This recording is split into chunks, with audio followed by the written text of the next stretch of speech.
Hi, I'm Terry and I'm nuts about stamping. I'm back today with another Sundays with Sizzix project. It's a beautiful card that I'm going to create using my Chalk Talk stamp set and corresponding framelits along with my Big Shot. I'm going to start out by doing a little bit of stamping first. In the Chalk Talk stamp set, there's a stamp that says, "I'm so grateful there's you in the world." And I'm going to ink that up using my craft white ink.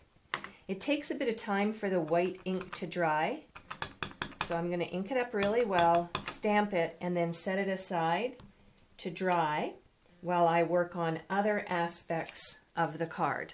So there's the phrase, "I'm so grateful there's you in the world."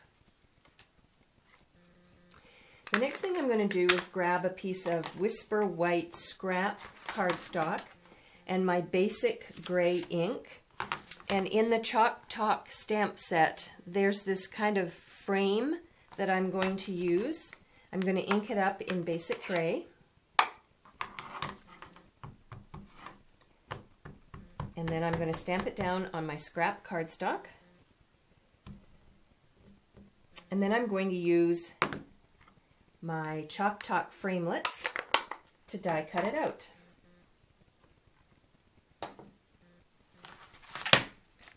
Let me show you these framelits. They're really cool.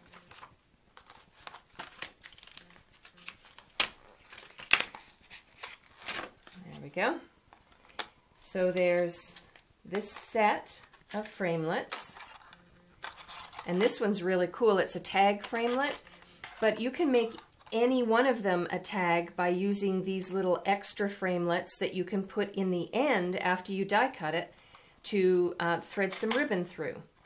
So I'm going to use this framelit here.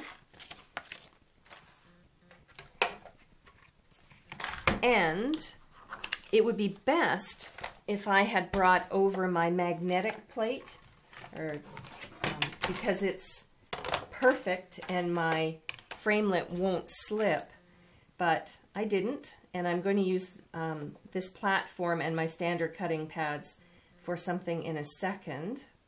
All right, so I've got my framelit around. My platform is on the very top because the framelits are so thin. I've got my bottom standard cutting pad, my cardstock that I've stamped with the framelit around it, and then the top standard cutting pad. I'm going to hold it in place so it doesn't slip and run it through, and that will die cut out.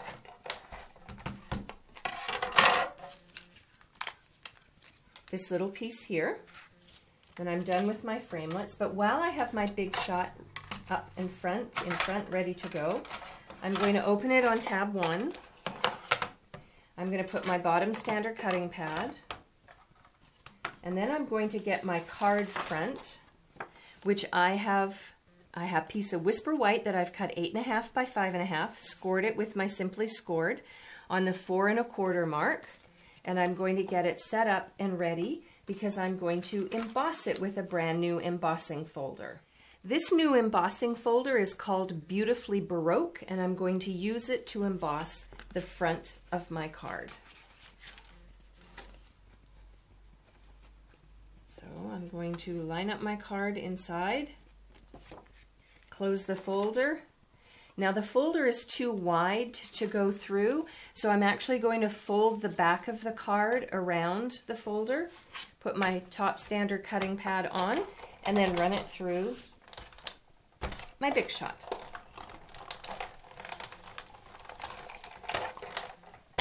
And that's all I'm going to need my Big Shot for.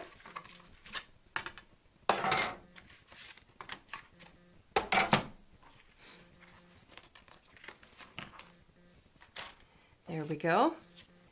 Hopefully you can see it. It's a beautiful pattern. Be beautiful for anniversary cards, which this card could be, or a wedding card, any kind of formal occasion, maybe a nice Mother's Day card. All right, now the next thing I'm going to do is bring in a strip of basic black cardstock. The measurements will be over on my blog. I believe it's 4.5 by 1 3/4, but I'm not sure. And I'm going to take my paper snips and I'm going to cut it in a V out of it so it makes like a little banner. And then I'm going to adhere this down on my card front.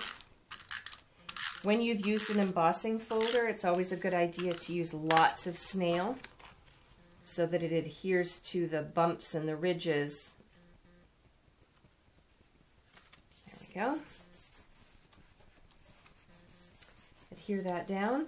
And then I've got a piece of Whisper White cardstock, maybe 1.5 by, I don't know, 3.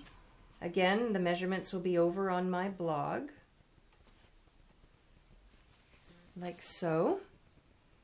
And then I'm going to bring in the banner that I cut using my Chalk Talk, with my Chalk Talk framelets. And I'm going to put a couple of Stampin' Dimensionals on it. I'm going to center it.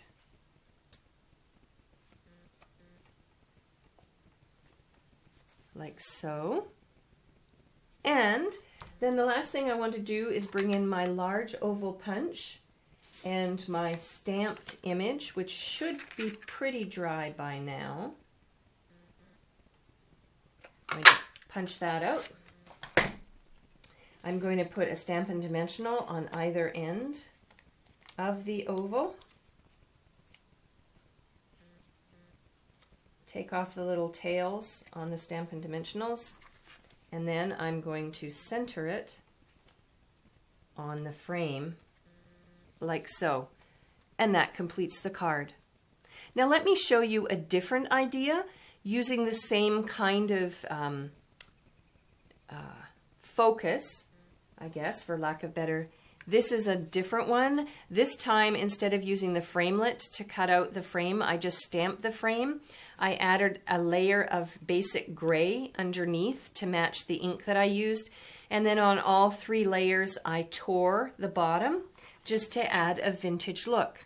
So there's 2 different card ideas using the exact same products, along with your Big Shot. For a complete listing for the supplies and the measurements used to make this card, please hop on over to my blog, www.nutsaboutsstamping.com. While on my blog, don't forget to check out lots of other ideas there. You can place an order for the products I used to make this card.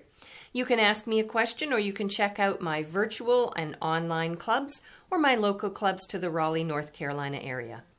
I'm Terri. I am nuts about stamping. See you next time. Bye for now.